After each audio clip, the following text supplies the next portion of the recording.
Joining me right now from Fullerton, California, Pastor Robert A. Barnett. How are you, my friend? Good. Welcome. Let's welcome him. Robert is the senior chaplain of the Santa Ana Police Department, senior pastor of Seekers Chapel in Fullerton. Yes. And formerly senior advisor for Southern California Christian School and Association. Oh, you actually worked with Melodyland Yes, for I did. many years. Yes. Going back. Chaplains.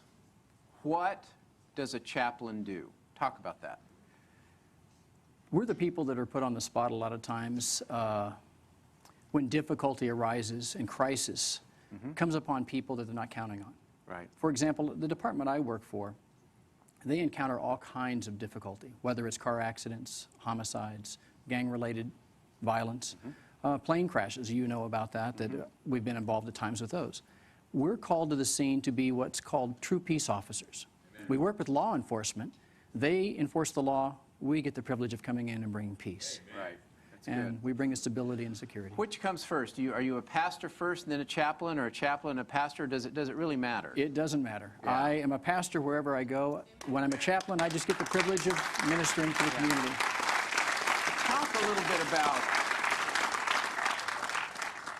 God can use each and every one of us, number one, wherever we are. I mean, we don't have to be the first one to a plane crash or a car wreck. You can work at a gas station and touch and affect somebody's life. Absolutely. But you are thrust into literally the cutting edge of crisis. Yes. Many, many times. A parent's lost a child. Somebody's lost property. Like Yes. you said, a plane crash. Talk about the emotional impact and being there right when people need you. We have the privilege of not just preaching the message with our mouth as chaplains. We have the privilege of living the message. We come into situations where people are in extreme pain. And we come in kind of like the story of the Good Samaritan. We come with a healing balm. We come to strengthen. We come to try to get them to a place where we can't always solve the problem for them, but we can get them stabilized.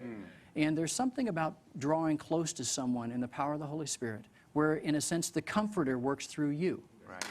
Good. He animates us. And it's a wonderful thing to think that these are just my hands, but I can't tell you the number of times when I go to a scene, I ask the Lord to make my hands His hands. Wow. Amen. Whether it's the loss of a child to sudden infant death, where the parents are looking at one they loved just the night before, and now that one has gone to be with the Lord. It's so hard for that parent to ever release that child, for example. But as chaplains, we get the privilege of standing there with them and sometimes holding that child and letting them know that in the same way that we hold that child in loving fashion as they do as parents, the Lord now has that child in His hands. And it is a wonderful experience. It's heart-rending. Right. There's never a time that it doesn't hit home. I would imagine people, when they're just emotionally raw like that, or being having to deal with a crisis, they're either very receptive to Jesus Christ or to what you have to say, or maybe just the opposite. Maybe they're blaming God for losing their home or the crisis that they've just gone through. How do you deal with the two ends of that spectrum? You know what's amazing? In 20 years of doing this, I have yet to run into a person that has responded in a way where they're not thankful or grateful of our presence. Wow. And that's an amazing thing when you think about it. And the reason I think that's the case is because, number one, we go in pretty prayed up. I bet. But number two, there's always a miracle somewhere waiting to be discovered in the middle of that difficulty. Amen. I remember a number of years ago, there were horrible fires down in Laguna, and we were asked to go down and help people evacuate. And it was horrible because a lot of these people were retired folks, and they had lost everything. And when they were leaving their homes, they knew that there was a good chance that they would come back to nothing but ash. And the very next day, when the embers were cool, we were taking people back to their homes to help them in some way, shape, or form recover whatever they could. And we would stand there with them, and I will never forget this moment. I looked at this man who was a retired military officer. He lost everything. The only thing standing was the chimney. The heat was so intense, it melted the metal girders, and the cars fell down the hill. All the porcelain toilets exploded from the heat. And now I say that because that has a part to play. As we're looking upon nothing but ash, he takes off running into the ash, and I get really nervous for him, knowing, so I chase him, and I stop him as he falls to his knees. And in the ash, he picks up a porcelain figurine of Mary holding baby Jesus. Oh, wow. That in the middle of all the fire, and he starts weeping, and I'm concerned that he's distraught, when in reality, he stands up and he looks at me and he says, I can leave now. He goes, this, Wow. he said,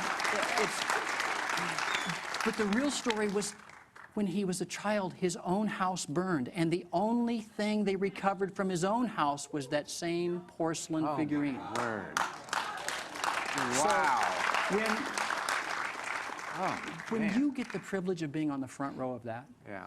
was there pain and hurt? Yes, but I walk away sometimes shaking because God was so close. Amen. And he always is. He doesn't just say, I'll never leave you nor forsake you. Yeah.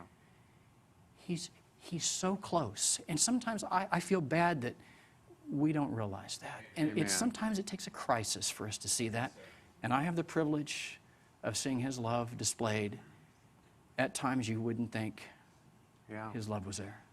And you become a conduit of his love into these people's lives. I sure hope so. Trust me, you do. I've asked the Lord to do nothing more. I realize we're vessels. Yeah.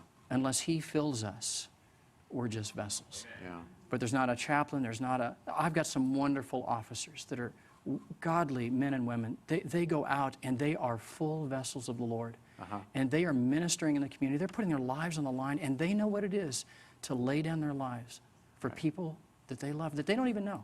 Amen. The scriptures do say, greater love has no man than this, than he laid down his life. And they see their community as their friends.